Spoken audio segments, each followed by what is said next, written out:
Hello viewers. तो operation सिंदूर एक दफा फिर स्टार्ट हो गया है। इंडियन पार्लियामेंट में ऑपरेशन सिंदूर से रिलेटेड डिबेट स्टार्ट हो चुकी है और अपोजिशन लीडर्स राजनाथ सिंह से पार्लियामेंट में पूछ रहे हैं कि ऑपरेशन सिंदूर क्यों स्टॉप किया था अमेरिका के कहने पे, और कितने फाइटर जेट गिरे उनकी भी एग्जैक्ट तादाद बताई जाए अवाम को, ताकि इंडिया की अवाम पूछना चाहती है कि ये उनका टैक्स है, उनका पैसा है, तो बताया जाए कि कितने टोटल फाइटर जेट इंडिया के गिरे हैं। इंडियन अवाम के टैक्स के पैसे से इतने महंगे त्यारे राफेल त्यारे खरीदे गए, लेकिन उनकी परफॉर्मेंस ये है वो भी गिरा दिए गए पाकिस्तान की तरफ से। तो इंडियन पार्लियामेंट में ये बहस स्टार्ट हो चुकी है कि एग्जैक्ट बताया जाए अवाम को कि टोटल कितना नुकसान हुआ है, कितने फाइटर जेट गिरे हैं, 7 गिरे हैं या 7 से भी ज्यादा गिरे हैं।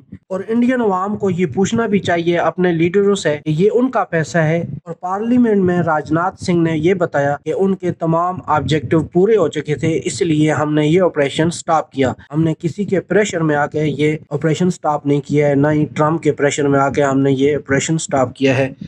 और ये भी बताया गया कि इंडियन एयरफोर्स को फुल परमिशन दी गई कि वो अपनी मर्जी से टारगेट चूज करें। और ये कहा गया कि ऑपरेशन सिंदूर को पास किया है, स्टॉप नहीं किया। और उनसे ये पूछा गया कि इंडिया के फाइटर जेट कितने फाइटर जेट गिरे हैं, तो इसके जवाब में उन्होंने कहा कि ये जरूरी नहीं है, हमसे ये पूछा जाए कि हमने पाकिस्तान की कितने टारगेट को हिट किया है, और हमसे ये न पूछा जाए कि हमारा कितना नुकसान हुआ है, हमारे कितने फाइटर जेट डाउन हुए हैं। तो इस तरह राजनाथ सिंह ने exact fighter jet shoot down करने की एग्जैक्ट तादाद बताने से भी गुरेज किया। और एक दूसरी अपडेट है, India USA transfer of technology की बेस पे we bat combat drones India खरीद रहा है। और ट्रांसफर ऑफ टेक्नोलॉजी किस बेस तक होगी, कितने परसेंटेज तक होगी, अभी कोई इंफॉर्मेशन ज्यादा सामने नहीं आई। अभी तक इससे ज्यादा इंफॉर्मेशन सामने नहीं आई। और कुछ रिपोर्ट्स में ये है कि इसकी तमाम टेस्टिंग असेंबली सब इंडिया में ही होगी। तो व्यूअर्स, मिलते हैं एक नई अपडेट के साथ।